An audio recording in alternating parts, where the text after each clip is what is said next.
Hello. Good afternoon, Dr. Gaji.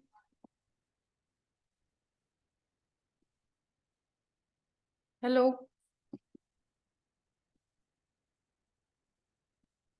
Hello, Nilima, can you hear me? Yeah, I can hear you. How are you? Okay, Good to see you. fine, and you? Yeah, I'm good. I'm good. How is the organization of Next FMGM going on?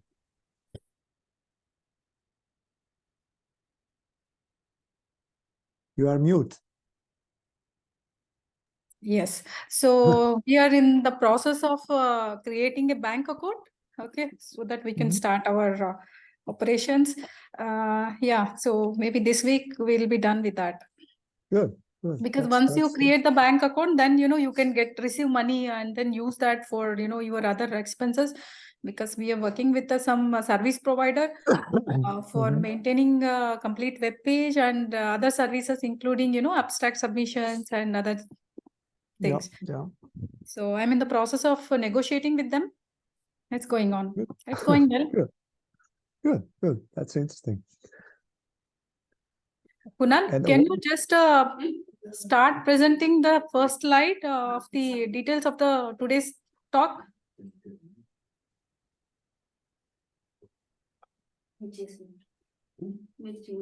Kunal, are you there?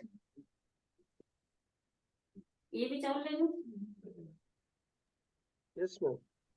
Yeah. So please present the first that brochure. Yes, ma'am. Yeah, ma'am. Just give me a minute.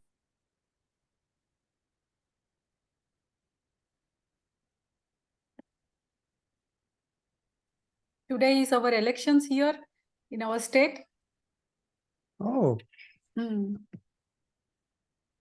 That's why I'm at home. are you living in Indore? Yeah, I'm at Indore.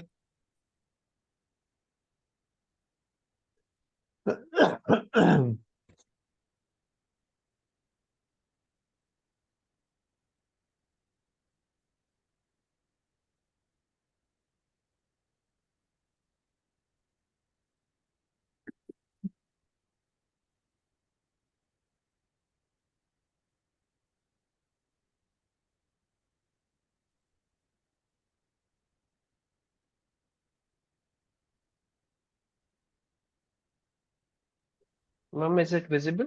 Yes. Yes, it is. That's fine. Well, I have to apologize because I was a bit confused about the timing, because here on the flyer it is indicated 10 UTC. When I open the link, says 10:30. So I was a little bit confused about that. This is why I wrote to Kunal a couple of times in order to be sure about the timing. Okay. Okay. It's actually IST is 15:30. That is finalized, fixed, which I'm following. So what is 10 UTC? Is it Kunal? Can Here, you confirm? No, ma'am. It's the timing is correct only. The issue was like while like fixing this Zoom meeting, I gave wrong timing in the meeting profile. Okay. That's why this okay. happened. Okay. Okay. And as I wrote you, Nilima, probably I have to leave before the end of the lecture. I don't know how long it lasts, but Yeah. probably So we I said, yeah, I told to Albright, maybe the talk is for 45 minutes to 1 hour she can take, and then followed by a few question and answers for 10-15 minutes. So maximum 1 hour, 15 minutes.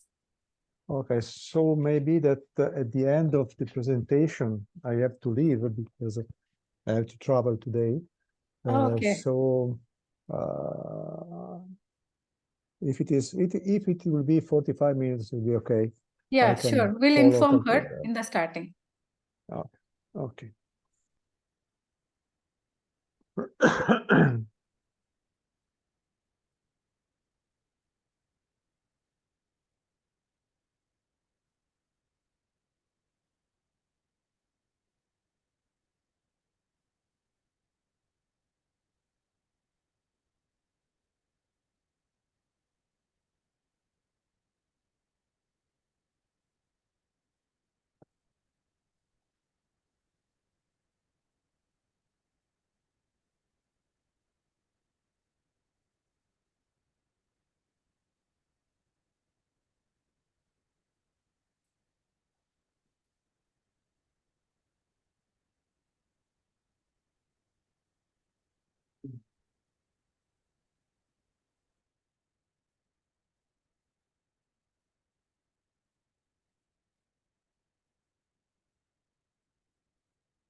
Hello, Dr. Ann. Hi, can you hear me? Yeah, I can hear you. How are you? I'm good, thank you. How are you?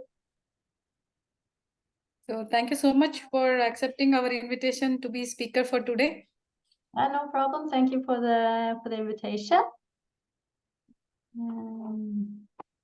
Yeah, it's good to try this a few minutes before because we usually use Exactly. Teams, so Zoom is a bit new to me. Yeah, we'll make you co-host. Just 1 minute. Mhm. Kunal, just stop the screen and then please make Dr. Ann as a co-host.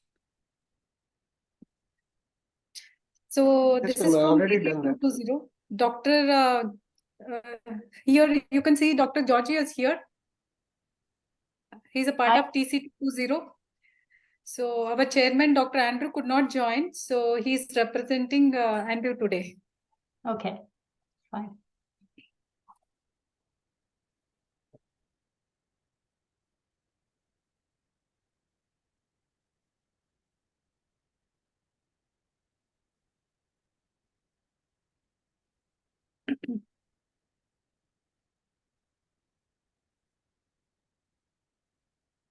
So do you want me to try to share my slides? Yes. Yeah. If you can share and then check it up. If it's everything is fine, then okay. Then I need to see, where do I do that? Let's see. Share screen. Hmm. Mm.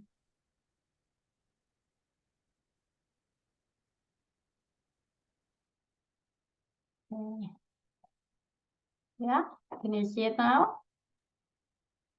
Yeah, it's visible. Good. Can you make full screen, please? Let's see. Yeah. See full Yes. screen view. Yeah. Yes. So just And try just move to. few slides. Okay, great. Perfect. Thank you.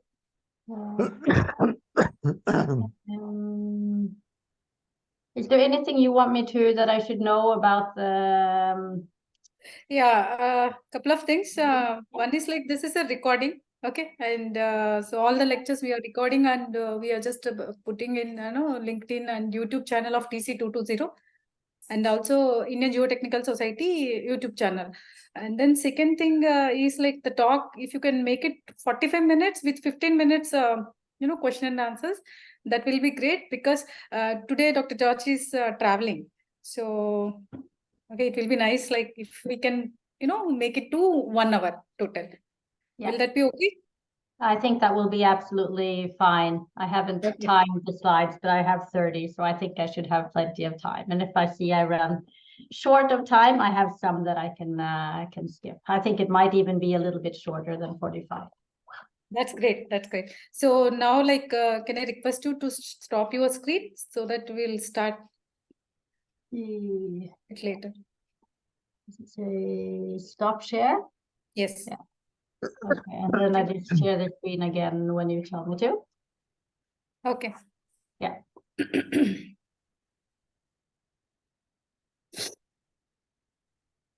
So we have 10 more minutes. We'll just wait for a few more people to join, and then we start sharp at 3:30 IST. Okay. Sounds good. Will you introduce me then, or just to give me a sign when I? So I'll start with a welcome note, and then I will request Dr. George, because he's representing TC220. So he will introduce our activities of TC220 of ISMG. And then I'm expecting another Indian member, nominated member of TC220, and also Indian Geotechnical Society's president. So he may say a few words, then I'll introduce you. Then you can take over your lecture, then question and answers, and then note of thanks. That's all. Sounds very good. Thank you. Anne, may I ask you a question? Sure. I see that you are working at the instrumentation section of NGI. May I ask you if you worked with Elmo Di Biagio? Only for a short time, unfortunately. But yeah, Elmo was was great, and he's still mentioned often at NGI. His granddaughter now works here. Yeah, I know. Amanda. Yeah, Amanda is there. Yeah. exactly. Yeah. Yeah. No, but I did briefly. I worked with him for a few months, and then Oh. then I left for a stay abroad and maternity leave, so we didn't have much chance to work together. I had the great opportunity to meet him, and it was in 1983 or 84. Yeah. And since then, we have been very close friends, and it was a very great man. Yeah, I agree. Well, even if I only met him a few times, he's very, yeah, nice to discuss with and very interested in everything that has to do with technology and science. Yeah, yeah. And nowadays, I'm working together with Per Sparvik. Yes, I am. Yeah. So we Because, have yeah. the instrumentation group at NGI was split a couple of years back because we grew. And eventually we had to split it into two because we were too big. So we're now in two different sections, and Pat and I are in different ones, but we still work a lot across the sections. So he's in the offshore instrumentation and monitoring, and I'm in the more onshore focused group. Yeah, we are working together. We are cooperating for a dam project. Okay. And he's advising regarding a dam project. He and Dr. Korehögen. Exactly. Yeah. Per Sparvik was my mentor when I started working at NGI. Yeah. Yeah, I still have an awful lot to learn from him. Very knowledgeable. Yes, yes. And we're both Swedish, so. You are Swedish too? Yeah. Okay.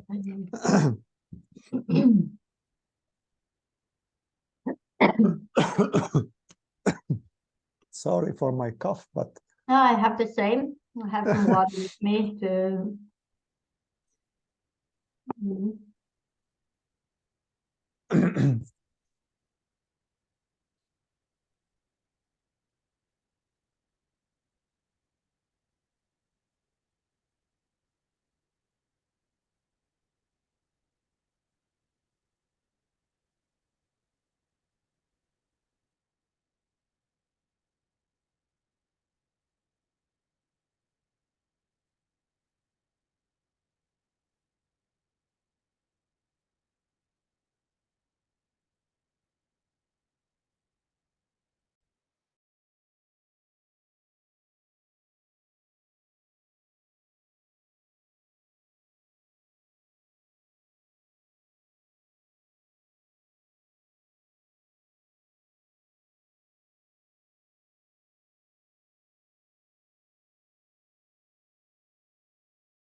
So welcome to Dr. AP.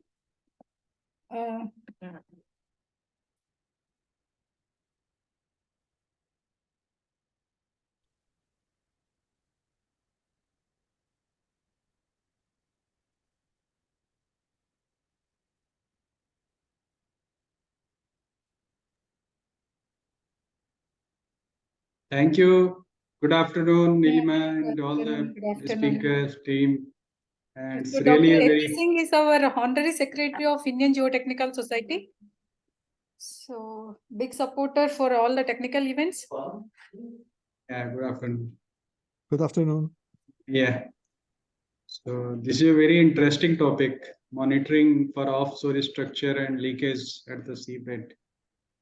Even constructing offshore structure, that itself is very complicated and very difficult. And monitoring to that for the leakage at the seabed, it's really challenging. I think this will be very interesting and we will get something. Yes, yes. Yeah. Hi, Meenu. Hi, ma'am.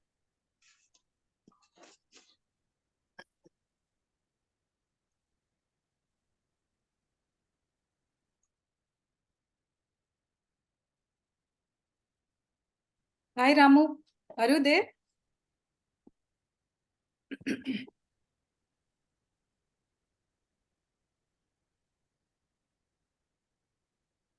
Yeah, I am here. Yeah. Okay, so sorry. Actually, there is another Ramu, my colleague. So I was thinking. Yeah. Anyway, welcome.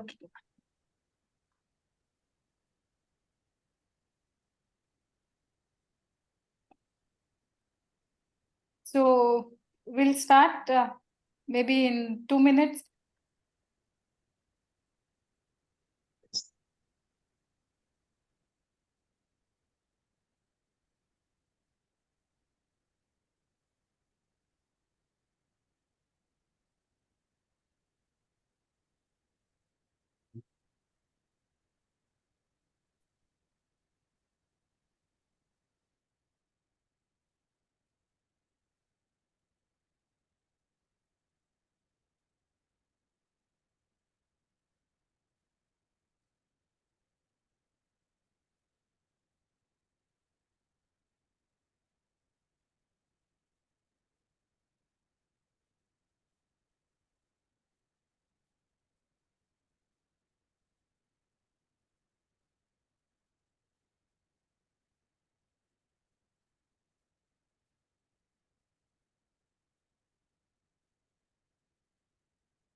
Lecture is hello. So shall we start? It's 3:30 sharp. IST. So maybe others may join. Anyway, the recordings is available. So shall we start? Dr. George, Dr. Ann, Okay, okay, sir. shall we start? Right? Yeah. Okay. Yeah, people may keep joining, right? Sounds good. Yeah, because we don't need to waste your time as well. So good afternoon, good morning, good evening, everyone. It's my pleasure to welcome you all in the fourth lecture of this international lecture series of TC220 in field monitoring and geomechanics. And we have very interesting lecture today from Dr. Ann. And personally, I really like that talk because she applied other things also based on her background on seismic data processing and also signal processing aspects. So we are very glad to, we thank you, Dr. Ann, for accepting our invitation to be a speaker for today's lecture. And with this, I would like to request Dr. George to say a few words of our activities of TC220. Thank you very much, Nilima. Let me share my screen.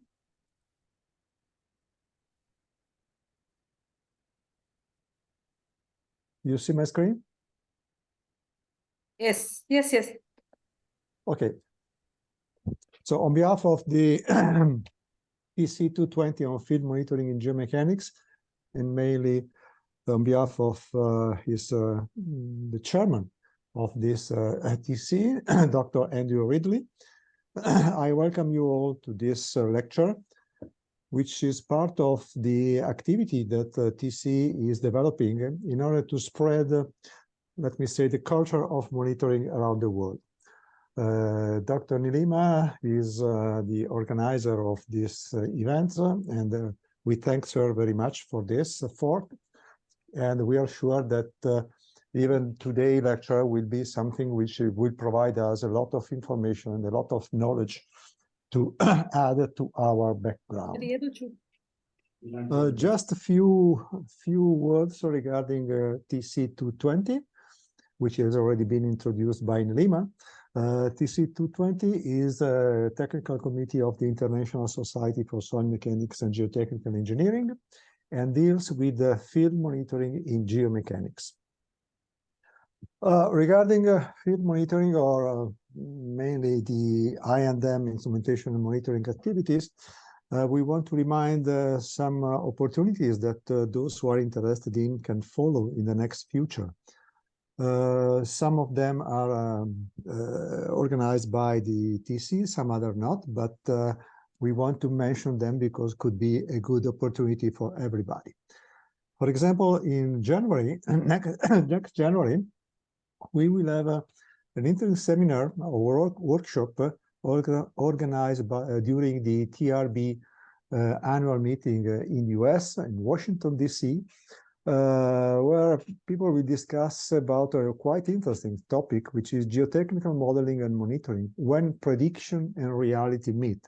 We all know how difficult it is to predict something and how difficult it is to obtain something which is in agreement with the prediction, or vice versa, a prediction which are in agreement with the reality. So I think it will be a quite interesting chance for everybody to listen to something really interesting. Moreover, the British Geotechnical Association in February, 6th of February, will organize a mini symposium on the observational method. Again, something which is between theory and reality, as Elmo Di Biagio used to say. We have to meet, to join theory and reality by means of observation and monitoring. So it's another good opportunity to learn something more.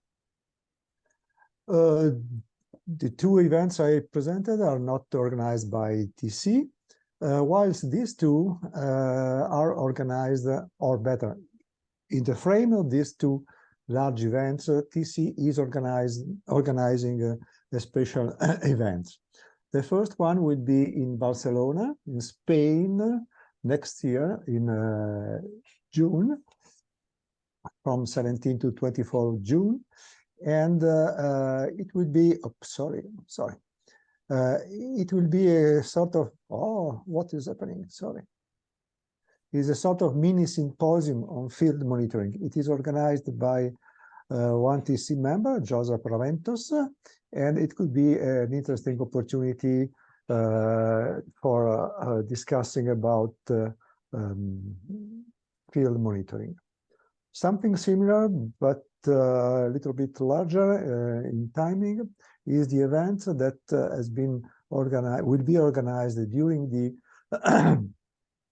18th European Conference on Soil Mechanics and Geotechnical Engineering, which will be in Lisbon, Portugal, in August 2024, and will be a full day organized by the TC220, discussing different topics related to field monitoring in geomechanics. And of course, the main event that we are looking for will be the 12th International Symposium on Field Monitoring in Geomechanics, which will be organized in India. Professor Nilima and I think even Dr. Singh will be are part of the organizing committee. It will be, if I'm not wrong, in September 2026, and it will be, of course, the most important events for field monitoring in geomechanics in the next years. It will be a 12th international symposium.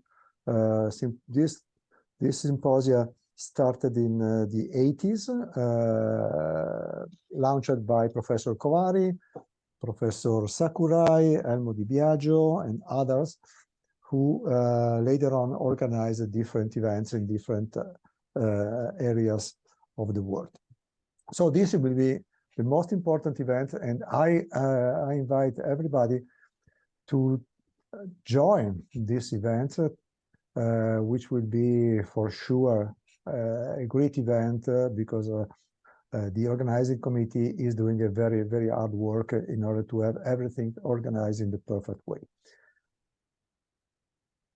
But there are also other events like the today events, which are organized under the umbrella of the TC, like the international lecture, like today, and the interactive technical talks, which have been launched by the International Society, which are talks where experts of different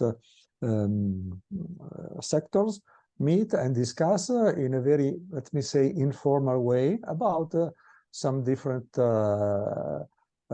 topics. As you see, we have had a talk on field monitoring geomechanics, something on observational method.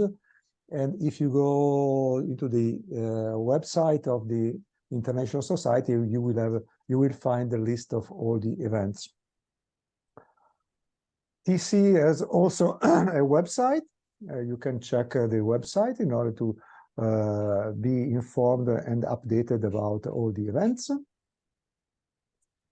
As a LinkedIn page, which started quite recently and now has reached 440 and 54, let's say almost 500 followers. And this is another way of following our activity, as well as a podcast, which can be followed and where a lot of information and a lot of talk are recorded or can be listened in order to understand what is going on in our field of activity. So this is very quickly what I want to remind you. This lecture, as all the other, are recorded on the YouTube channel of the International Society. So you can find all these events and you can review them whenever you want. By this, I thank everybody for attending this event, and I leave the word to Nilima and her colleagues. Thank you very much. Thank you, Dr. George, for updating the TC220 activities. So with this, I request Dr. Anil Joseph, President, Indian Geotechnical Society, and also TC220 member to say a few words.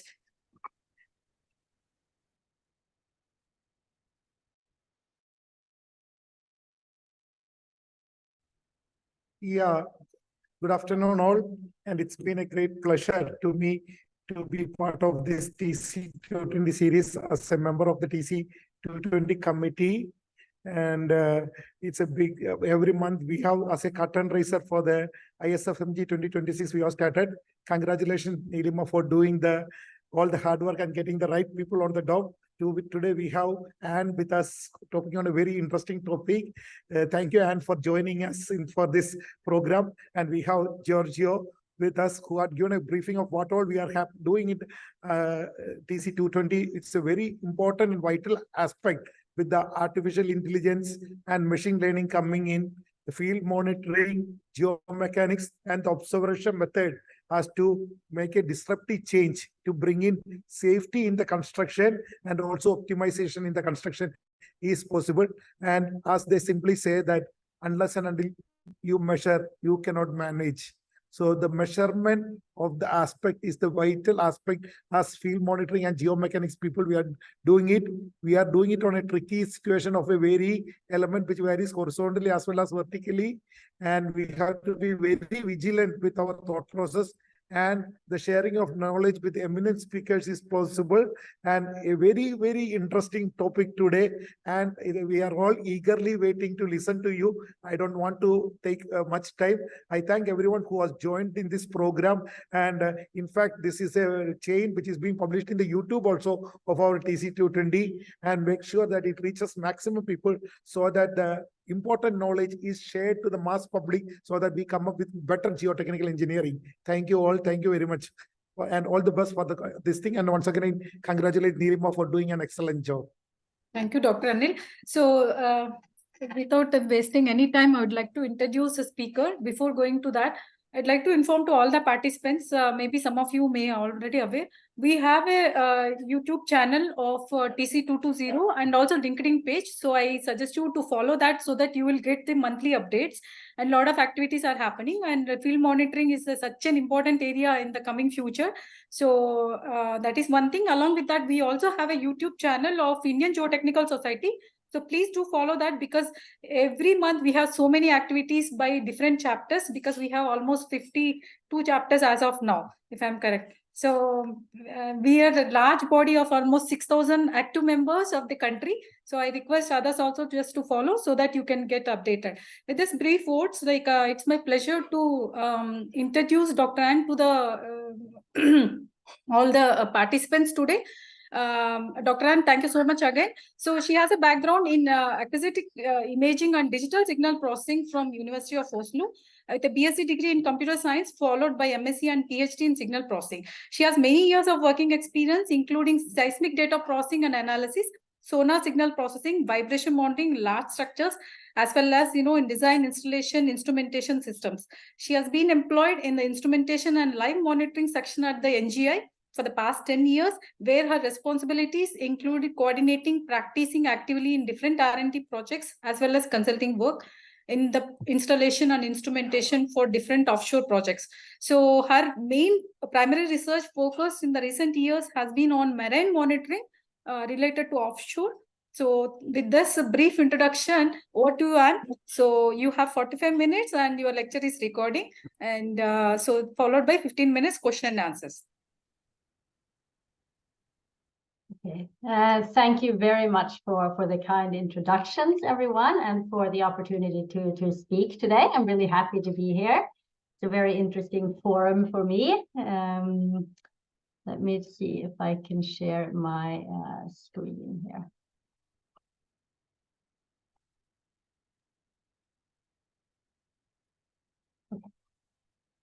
Okay. So I hope you all can hear me and see my screen. Please let me know if you can't. Perfect. Yeah. Okay, very good. So the topic for the lecture or talk today is offshore monitoring and assessment of leakage at the seabed, with focus on the second part, so assessment of leakage. I'll give a little bit of examples into the first part as well. So as was mentioned, I work at NGI, the Norwegian Geotechnical Institute. And for those of you who are maybe not so familiar with us, we are mainly based in Norway. We have our headquarters here. We do have a few scattered offices other places in the world. We are an independent foundation. We work internationally within a broad range of topics within the geosciences. And we do a good mix of consultancy and R&D work. As of now, I think we're about 380 employees. We might, that number might be a little bit higher, actually, continuously growing. So the work that we do at NGI can be roughly divided into 4 market areas. We have offshore energy, predominantly within wind at the moment. We have natural hazard, geodata and technology, and geotechnics and environment. And I belong personally to the geodata and technology group within the section of instrumentation and live monitoring.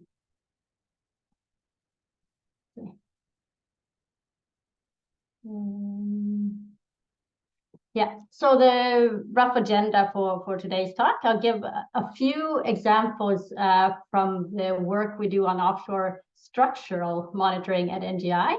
It's not what I personally work most on, but it is a major activity for NGI as a whole. And there's, of course, overlap between those activities and the work that I do as well. And then I'll move into the topic, the main topic for today, which is detecting and assessing seabed leakage, which is a quite broad topic, actually. So I'll try to define a little bit what we mean by leakage or seepage. So it can be called one or the other, depending on the application, where it comes from. I'll present some key applications where monitoring is important to detect seepage and leakage, and to try and characterize what it is. And then I'll present some of the recent and ongoing R&D activities that we have here at NGI. And finally, I'll point a little bit towards future trends within both R&D and commercial applications. So starting with a few examples from the offshore instrumentation section at NGI of major projects that we've been involved in over the recent years. So structural health monitoring here to the left is a major application. And NGI's specialty in actually all of these applications is in developing and designing custom-made, sort of fit-for-purpose monitoring solutions, where we use, most of the time, we use off-the-shelf available technologies, but we then integrate them into a complete monitoring system. So this is an example to the left. I wonder if we had a laser. There we go. To the left is an example from structural health monitoring from offshore wind, where we have a suction bucket foundation that's heavily instrumented in this case with the strain gauges, inclinometers, accelerometers, and more, from the buckets up, including the jacket, all the way up to the transition piece. And the data from all of these sensors has been collected into a DAQ system and sort of visualized to the operators.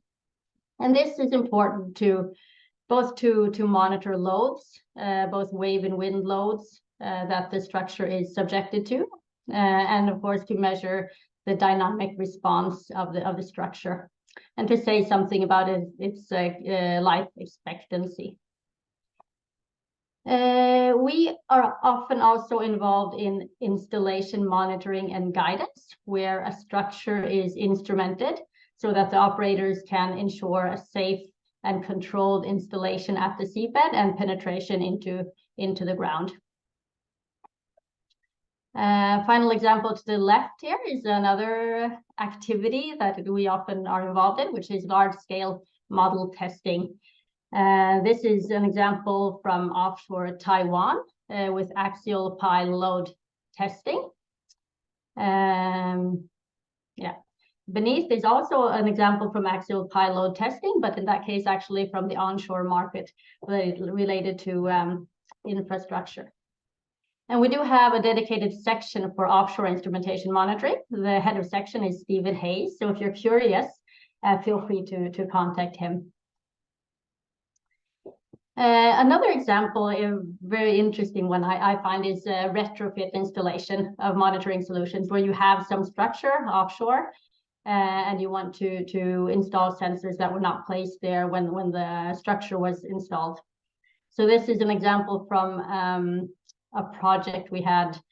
It took place off the east coast of the US, and the task was to install accelerometers on the structure, retrofitted, so using in this case magnetic fixtures.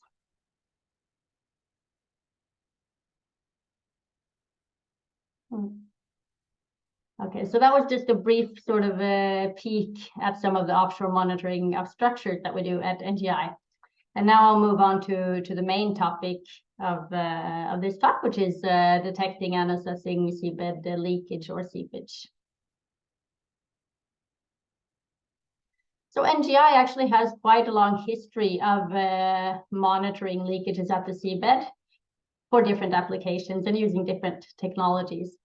So this is an example from 2005, where NGI was involved in qualification of a methane gas sniffer or chemical sensor to detect methane leaks.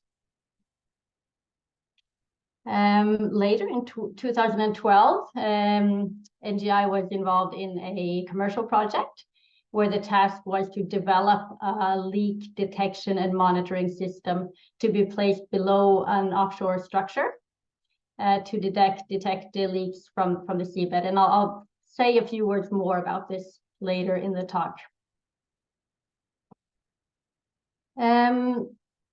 Later again, NGI coordinated a quite large R&D project called ACT for Storage. Stands for Acoustic and Chemical Technologies for Environmental Monitoring of Carbon Capture and Storage. This was a very sort of applied project with a lot of field measurements, and I'll show quite a lot of examples from that project today. We certainly learned a lot from it, so I hope it might be interesting for others as well. Currently, we have an ongoing project looking at automated detection, because one of the main challenges in seep detection, as in many other applications, is the immense amount of data that you end up with and the amount of manual labor needed to look through everything. So automated detection is really sort of up and coming. And I'll also show an example of an ongoing research project, which is a follow-up project of this earlier ACT for Storage project, but focusing on autonomous underwater vehicles and how we can make them more efficient platforms for marine monitoring by making them more autonomous or able to act according to their environment in real time.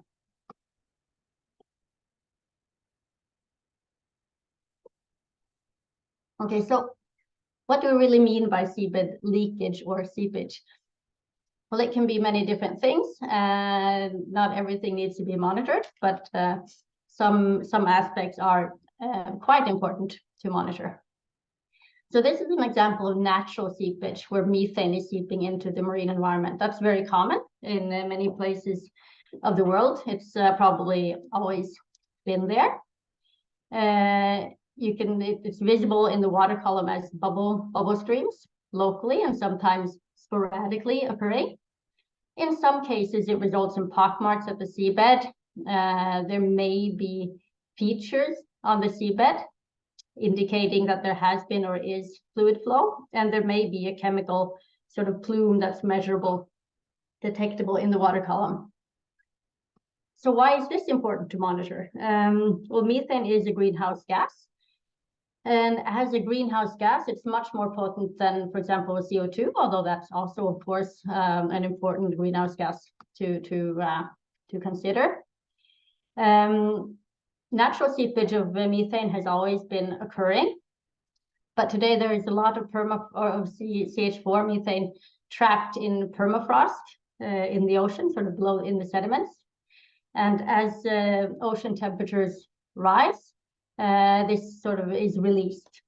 So we can have an increase in the amount of methane in the water, and then we can start to get a spiraling effect where you have methane entering the atmosphere, increasing global warming, and then more is released. So this needs to be monitored to understand the global carbon cycle. The challenge here is, of course, that the oceans are vast, and we don't know exactly where these leaks occur. So it's a little bit like looking for a needle in a haystack. But luckily, it's a very loud needle. So bubbles in water are acoustically very, very strong targets and very easily detected if you are there.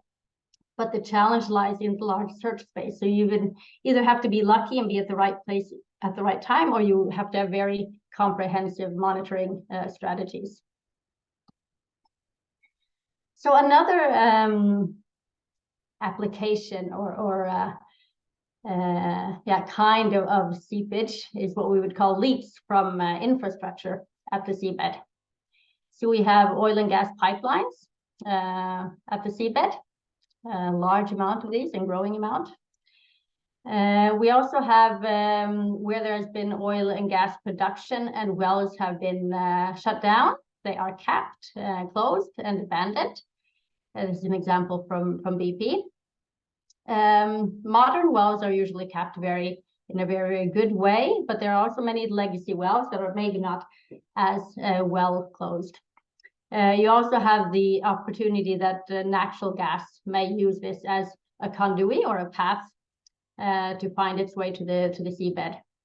Here's an example where methane is leaking up outside the casing of a well.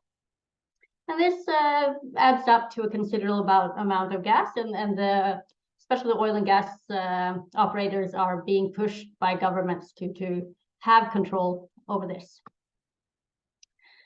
So this is the Nord Stream 1 and 2 gas pipelines, if you remember, quite recently, and those are not the challenge. Those are easily detected using other means.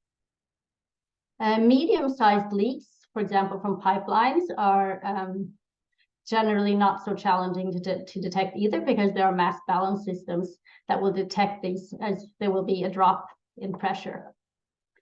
But it's the small leaks that may be left undetected over time.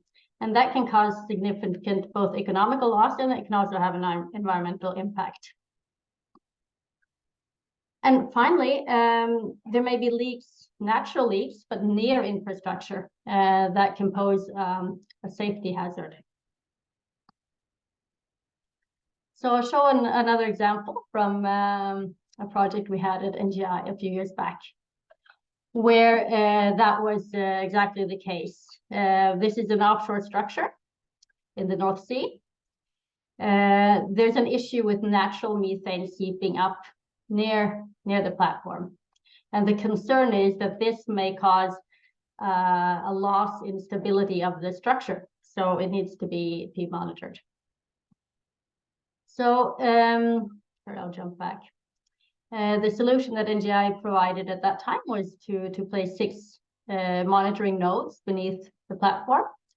These are equipped with a combination of acoustic and chemical sensors. So acoustic sensors to detect the bubbles, and chemical sensors to characterize the leak. Here's some example images of sonar images from one of the nodes. A node is placed in the middle like this, and it forms a 360-degree image where you can see the structure. It looks a little bit funny because sonar images tend to map 3D structures down to 2 dimensions. But within this very sort of loud image, you have a small leak out here. And with some filtering, it's possible to detect that and to issue an alarm to the operators. This is what one of the nodes looked like before installation. Okay, so moving on to another application is CCS, or carbon capture and storage. And the concept of CCS, it's been ongoing in Norway for some time, since I think 1995, but it's really picking up speed now. The concept is that CO2 is captured either from industrial sources, such as fertilizer production and cement production, but also through oil and gas production. It's captured, it's then transported either through pipelines or by ship out to some location offshore. Can also be onshore, but we're focusing here on offshore, the offshore case, and then it's injected through a well down to some suitable geological formation, typically either a saline aquifer or a depleted oil and gas reservoir. And the aim is to reduce greenhouse gas emissions. But of course, you need to make sure that the injected CO2 stays in place. That is expected. There are no indications as of now to considerable leakage, but the operators are regulatory requirements to the operators that they have to confirm that this is the case. And this is a little bit similar. It's very similar to the natural seepage case, where you have the pipelines and you have the wells that are quite easy and obvious risk structures, but you also have a vast area that you might need to cover because you don't know exactly where there might be a fault that you don't know about, and you may have leakage. So moving on to the Act for Storage project. which is aimed toward the application of CCS specifically. And the problem or the challenge that this project wanted to address is that, yes, we know that bubbles are detectable acoustically, and that chemical plumes can be characterized chemically, but there are so many different sensors available on the market and so many different technologies, types of acoustic sensors in particular, it's very difficult to come up with a good monitoring plan. We need to understand the capabilities and limitations of the different sensors much better. So here are some of the sensors that we used in this project, which is we used a representative range of available technologies. So when it comes to acoustic sensors, we used a multibeam that you would typically have on the mounted beneath a vessel. It's very good at mapping the seabed. It has a very good area coverage rate, but it's not so good at quantifying the leak rate. We then used a scientific echo sounder, which is designed for the fish industry, and it's used to estimate the abundance of different species of fish. It's very sensitive. As an example, where you see the seabed and you see a small leak. This is from our controlled release experiment, but it can also be used to acoustically quantify the leak. We used a smaller imaging sonar, which is a little bit similar to the one used in the previous example beneath the platform. It makes an image, an acoustic image. So here's an image from this sonar showing a subsea structure. I think it's a part of a bridge, but it can also be used to detect leaks. And then you have passive acoustic systems, because bubbles, when they're emitted from the seabed, they make noise, and they make a very characteristic noise. So that can be sort of a low power, low cost sensor that's useful in some applications. But how do you know which sensor to use when? That's one of the questions we looked into. And then also, what are the implications of taking these sensors and placing them on an autonomous underwater vehicle, for example, for better area coverage rate? How do they work then, and what considerations do you need to take into account? We have chemical sensors. In this project, we used a lot of them, but the obvious ones are CO2, methane, and pH and oxygen sensors are very useful. The key difference between acoustic and chemical sensors is, of course, that acoustic sensors are remote sensors, so they can detect leakage at a distance, but they can't say anything about which type of gas it is. But chemical sensors, they're point sensors. They need to be in the plume. But they can tell you something about. They can tell you what type of gas you have. But another important factor to look into is, okay, what happens when you take a chemical sensor that has a response time and put it on a moving platform such as an AUV? That has an important impact, and I'll show you the results shortly. I'll skip that one. So because this is we're interested in measurements here, field monitoring, I'll show you some of what we did during the controlled release experiments in this project. So this is Norway. We had the experiment here in the Oslo Fjord. It's very convenient for us, but it's not too far off from the North Sea. It's the same water masses, and the conditions are, for the sake of this experiment, this project, quite representative of the North Sea.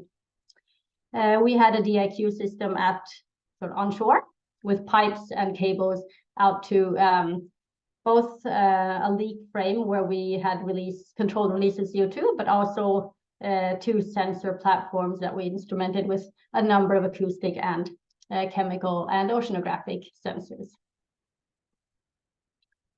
This is from the site. So we injected, this is the release point here, about 100 meters from shore. We released both CO2 in gas phase, but also dissolved in seawater. That's what we use those tanks for. And here's the CO2 in gas phase that we saturated the seawater with before releasing, so we could release both pure CO2 bubbles, but also seawater from selected depths at the area saturated with CO2, and measure the plume acoustically and chemically. This is setup. We designed and built a very simple release frame for releasing CO2 at the seabed.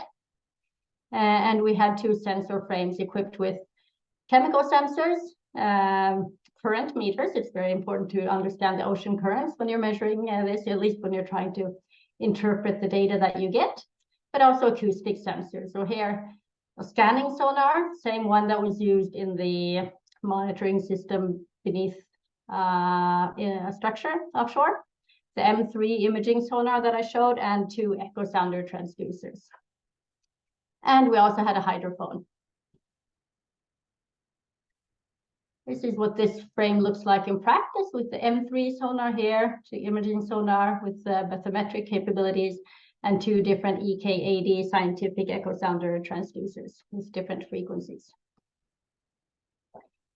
We also built a subsea container to hold the electronics that we needed for these experiments. So quite an extensive experimental setup. Okay.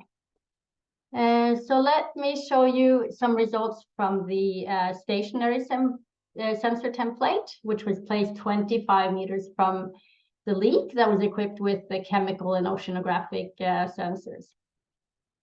And chemical sensors are, as I mentioned before, they're point sensors, so they're not able to detect leakage at a distance, but they can still be useful for detection if you place them in the correct location and near some risk structure, such as a well. And one of the interesting findings that we had was that the extremely good high degree of correlation between oxygen and CO2 when you don't have a leak. If you see the CO2 is the blue line here, each plot shows a 12-hour interval of data, and the red line is oxygen. And as you can see, these mirror each other very, very well. And this is because these 2 parameters, they co-vary naturally.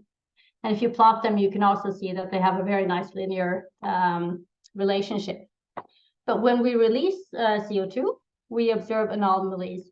And if you were to look at only the CO2 or only the oxygen, you wouldn't really be able to say anything. But by looking at the correlation between these parameters, you are able to detect anomalies that then indicate that there's a secondary source of CO2 in the area. But when using chemical sensors, you have to be put a lot of thought into where you place these sensors. You have to, of course, take ocean currents into account, but also the buoyancy of the plume. CO2 mixed with seawater tends to become heavier than the surrounding waters and sink, while as methane is the opposite. You have to really, really plan this well to measure something. Okay, so let me move on to, that was one example from the chemical sensor frame, which was placed stationary at the seabed. But of course, when you're monitoring these vast ocean areas, you can't place stationary sensors or frames all over the place. You need to have moving vehicles. So we looked at what can you use an autonomous underwater vehicle for, how well is that able to detect and assess a leak. We used a surface vessel. This one was from Kongsberg Maritime, equipped with all of their acoustic, sort of state-of-the-art acoustic equipment. And we used a glider, which is also an AUV, also an autonomous underwater vehicle, but designed for operating over large periods of time. So it's very power efficient. It doesn't have a propeller. It uses buoyancy control and wings to control its movement in the water. And what we did here in the Hugin, for example, is Hugin is the name of the AUV. We took the same sensors that we had on the stationary platforms and put them into the AUV to isolate the effects of measuring with something that's moving through the water, not stationary at a single point.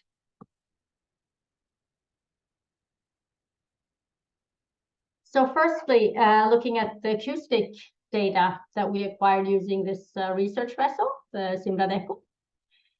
Not so surprising, here's this, I don't know if you've seen multi-beam images before, but if not, the sea surface is up here. And you look out in a fan-shaped sort of area.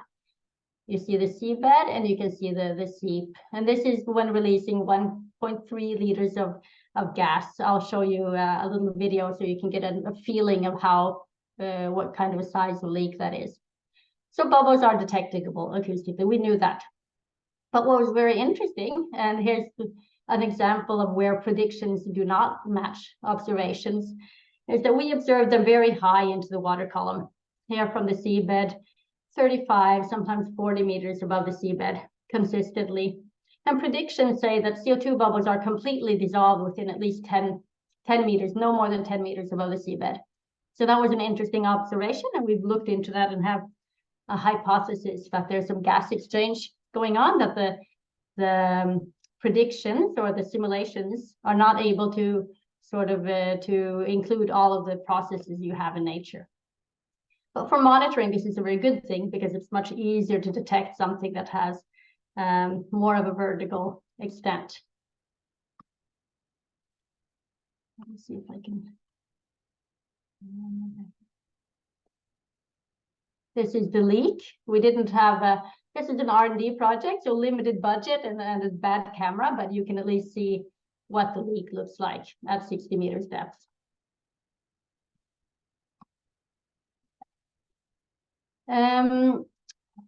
There are other interesting properties of bubbles that you can investigate acoustically that can tell you something about the nature of the leak and the size of the leak.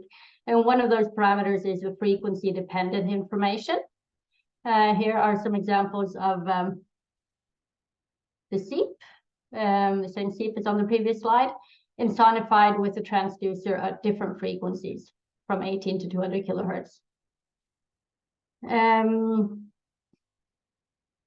We use this information to acoustically quantify the leak, and the preliminary results are pretty good. We want to do a new experiment next summer to verify and to look more in detail into this. But of course, acoustic quantification has a huge advantage when you're covering a large area, because then you can actually quantify a leak as you pass it with a vessel. You don't have to go there and place some instrument there to do a direct measurements. Okay, I'll go a little bit quickly through the past slides here because I think you want to finish Q2. I'm correct. So let's look a little bit at the acoustic sensors and what they observe when you're insonifying the leak at the seabed from an AUV using its side scan sonar. In this case, it's a synthetic aperture sonar, which is a very specialized side scan sonar aimed at really high resolution images of the seabed. So this is an image of the area with no release, and you can see our sensor frame here. You can see the release frame. There's no release at this time. You can see cables on the seabed and rocks and other features. So really get a good impression of the seabed. This, we were unlucky with the image quality, so it's really bad, but you can see that how strong even quite a small seep is in the image. So really is a powerful technology for detection. Yeah, here's the instrument frame and the leak frame. And then looking at the chemical data, how does that look like when you go through this plume a number of times? Can we measure it chemically? So starting with the CO2 data, this is a 3D cube of the area where the Hugin AUV traveled. The leak is down here, but it's not detectable. We can't see it. And that's because the chemical sensors have a response time. It takes a while for them to react. And because the vehicle moves through the plume is small, it doesn't measure anything. However, the pH sensor, because if you have an increase in CO2 in the water column, that also reduces the pH, and the pH sensor is a much faster sensor. So the takeaway message from this is if you're measuring a plume using an AUV chemically, use the fastest possible sensor, so a pH, not a CO2. Okay, so what we learned from this project and other sort of parallel ongoing projects at that time was that the technologies are there. We can detect this and we can measure it, but it's still very cumbersome. It's time consuming to monitor large areas. It's expensive, and the amount of data produced is often overwhelming. So to address this, we believe that a higher degree of autonomy and automatic processing is key. So current R&D is largely directed towards making AUVs more autonomous, providing unmanned surface vessels, replacing the surface, the big research vessels with small unmanned ones, and automated detection and analysis. So why autonomy? This is a normal survey vessel. Now this small sail buoy is on the market. It can carry an EK80 transducer. So one of the main sensors that would you use for mapping on this. So the crew here is 50 persons. Here you don't need any persons and you get the same data. We're not quite there, but this is the direction. And this, of course, reduces the CO2 footprint and saves costs and time and reduces risk.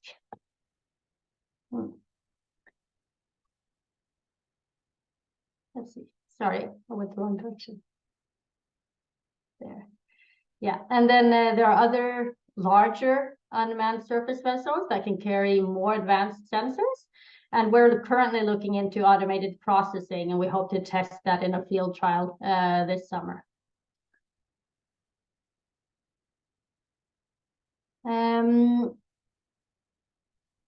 So a current project that we have, I'll just give you a few examples from this since we're running out of time, but it's a follow-up project of the Aquifer Storage project, but focusing on AUVs.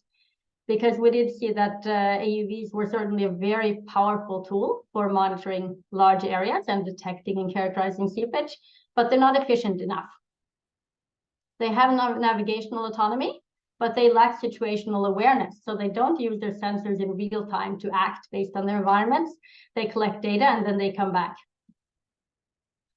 So what we're trying to look into is, can the AUV use its sensor data in real time to sense and act based on this information, and then due to this, provide more useful information. So we have an ongoing project on this using these two AUVs. To illustrate what we're after, this is the way these AUVs are used today. You define a pre-programmed travel path that the AUV follows. If you encounter a plume, you may completely miss it. You may not actually go through the plume. And if you do go through it, you have very limited data from this feature of interest. And then you have to go back and revisit the area. So what we want to achieve is something more like this, where the AUV uses its sensors in real time to detect that it's encountered something of interest, and then to acquire more data here, enough data to be able to characterize this. So you don't have to go back and remap it. But this requires a lot. It requires situational awareness within the AUV in real time. And that again requires that the sensors on the AUV are able to automatically detect a feature of interest and feed this information into the navigational system of the AUV. But we are working on it. We have a project where we aim to address this. And I think I will, because I'm running out of time, I will skip past this. But we have an ongoing project now, and the aim is to do exactly this, to implement automatic detection using the acoustic sensors on the Hugin AUV, and maybe also on the eLUM AUV, and to have that processing integrated and running on the onboard PC, and to also feed that into a real-time model of the surroundings that will then allow the AUV to act, hopefully intelligently, based on this information. So our ambition is to demonstrate a new level of autonomy using these AUVs in the Oslo Fjord with a similar controlled release of CO2 as the one we had previously. So this is planned for, the first field trials are planned in June 2024. Okay, thank you very much. I'm happy to take questions or discussions. Thank you, Dr. Ann. It's an interesting topic. So it's open, floor is open for any questions or anything.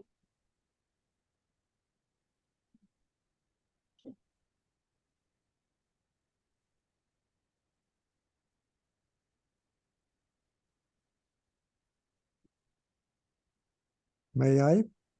Yeah, please, please. It's not a question, but just a consideration. First of all, of course, thank you, Anne, for this very, very interesting presentation. It is always fascinating to see what can be done underwater.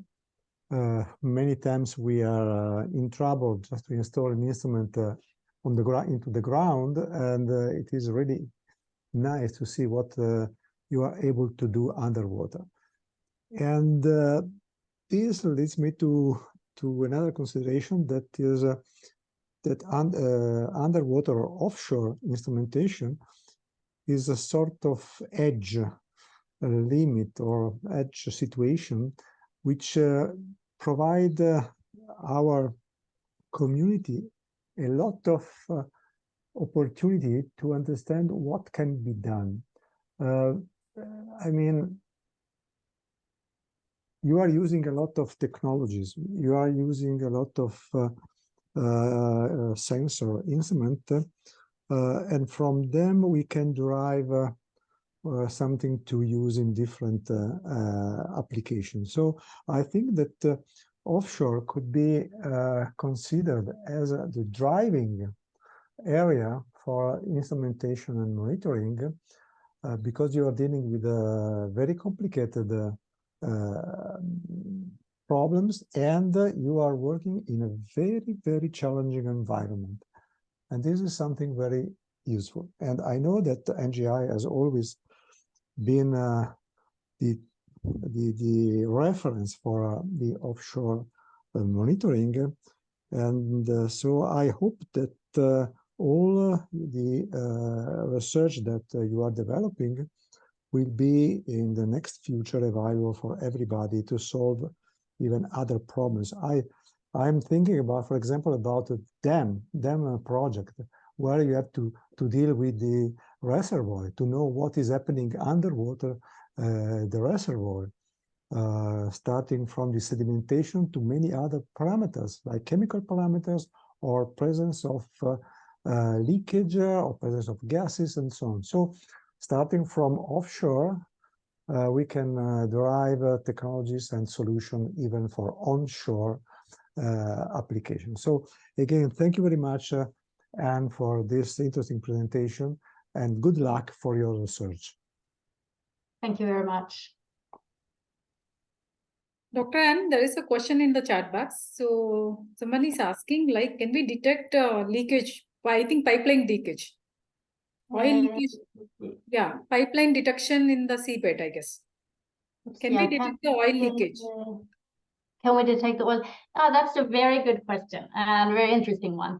Yes, oil droplets it depends on the case basically. But if you have a small oil leak, you will typically have droplets, and that's detectable acoustically because you have a change in acoustic impedance.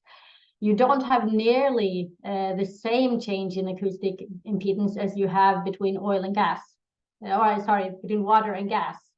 So if you have a bubble, that's much stronger acoustic target than a droplet in water. But yes, it is detectable. And a colleague of mine, not at NGI, but he was employed as a postdoc for a while. He's now at Kongsberg, I believe. he's looked specifically into that acoustic quantification of oil droplets. Mm. So yes, it's difficult, but it's possible. So there is one more question, Dr. N. You can see the chat box, otherwise I will read that. Whether marine conditions will change after tsunami or earthquake, how can be monitored? Yes, that's a very good question. And this is where maybe two topics meet. I don't know so much about what would change, but certainly acoustic methods, they can detect leakage, but they were originally designed for seabed mapping, at least some of these. So mapping the seabed and looking at the bathymetry, looking at how the seabed has changed, that's certainly possible acoustically. Also looking into if you have a change in the sediment properties, that can to a certain extent be mapped acoustically. So if those are the kind of changes you're interested in, then yes. Mm. And Sorry of to course, interrupt, also if you but, see, sorry. sorry to interrupt, but unfortunately, I have to leave. I apologize for this. Again, thank you very much, and thank you, Nilima, for organizing this lecture, and hope to meet you again for the next lecture. Thank you very much. Sorry. Thank you. Thank you, Dr. George. If we detect the gas leakage in seabed, so enjoy.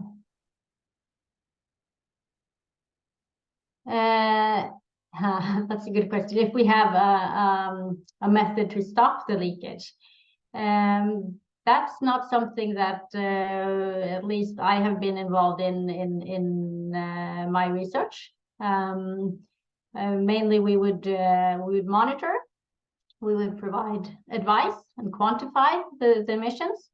I'm sure something could be made to stop the leakage, but depending on what it is, it's often a matter of, if it's a pipeline, of course, shutting the pipeline down and repairing it. So not something typically NGI would do.